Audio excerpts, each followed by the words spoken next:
Welcome to another episode of Barvin Saturdays, and this week I decided to take a look at the Care Bears movie, which I have to admit was probably not the best choice. I mean, I do have other animated movies I could talk about, like, The Jungle Book, Howl at the Moon, or The 12 Days of Christmas, stuff like that. Like, I have a lot of options open to me, I wanted to save a lot of the Christmas stuff, for later. I mean, I guess you could argue Christmas in July, but probably ain't late enough in the month, to really be doing that anyway when these episodes are going to be coming out, because I've been doing these as groups of 3 lately. So yeah, the Care Bears movie, I just don't have much I can really say about it. I mean, I found it to be really boring, but is that such a surprise when the movie's aimed at young kids? I mean, as they put on the back of the box, delightful, joyful, a favorite for tots. I mean, how much crap can I really throw at a movie aimed at toddlers, I mean, I could point out its various animation mistakes, and there's like over half a dozen of those, but that's more on the production side I'd be giving crap to, for making all these mistakes. As far as the movie itself goes, yeah, like I said, it's very boring. Mostly because the villains and other characters just aren't that particularly interesting. I mean, the Care Bears themselves are so saccharine and sweet that's almost painful to behold, as an older audience member. And the villain is just, wants everyone to stop caring just 'cause.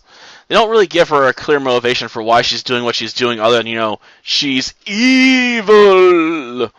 Sort of like the Crow Witch in Pet Pals in Winland, or Eggy, depending on, what country you're in. It might be released underneath those titles. Same thing there with the Crow Witch. I'm evil. I don't need a reason to do what I'm doing. And it makes for a weak villain, to say the least. Outside of that, like I said, there's quite a few animation mistakes, you might catch on. Like when they're playing Ring Around the Rosy, when they're putting those ribbons on the pole. There's a bit where they replace Friend Bear with Tenderheart Bear. Then there's a scene, when they're fighting the Plat Monster that, Braveheart Lion has his tummy symbol show up on his chest, in the middle of the fight for some reason. And then there's the bit when, they're doing the Care Bear stare, against the evil spirit when it takes on the form of the crow, where you have Friend Bear, on like a cliff, launching, the Care Bear stare with Secret Bear, and then they cut over to the boat, and Friend Bear, standing, on the upper deck near the wheel for some reason also. I guess they got confused on who was supposed to be there, because it was supposed to be one of the cousins, because Friend Bear, on the boat isn't part of the Care Bear stare, which they do with their eyes shut, which is kind of weird to call it a Care Bear stare, when you close your eyes and aren't staring, but okay. And then there's a bit near the end where they misspell magician, was with a N between the A and N and the I near the end. It's a bit of a weird mess. And there's other, animation mistakes as well within this movie.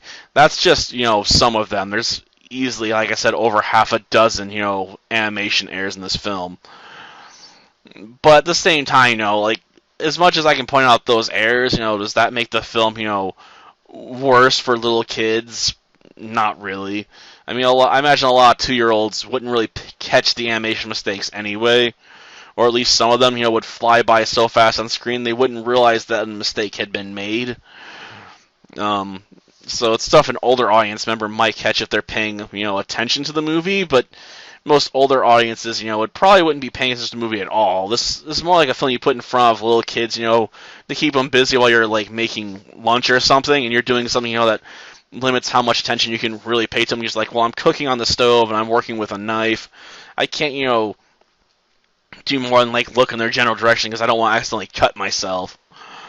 I mean, I've had coworkers, get distracted by having, discussions in the grill before, and they've cut themselves, with choppers and stuff. So, yeah, you want to pay a decent amount of attention while you're cooking. So, this is definitely a film for something like that, where you don't have to really, watch it, but you want to keep the little one, distracted for a little bit. But otherwise, I just don't see much use for this film, for someone older like myself when it comes to owning something like this. I'll probably hold on to it because I hoard all the movies I pick up, but That's just me. Like I keep expanding the collection. Now I keep finding myself having extras of certain things because I forget everything I've bought. Really need to take that box into work at some point, just so other people can pick through it and take some of that stuff home. Because I don't need extra copies of movies, right? Till next time, then. See ya. I can't hold on much longer. Secret Bear says not to worry about falling. Worry about the lion instead. Lion!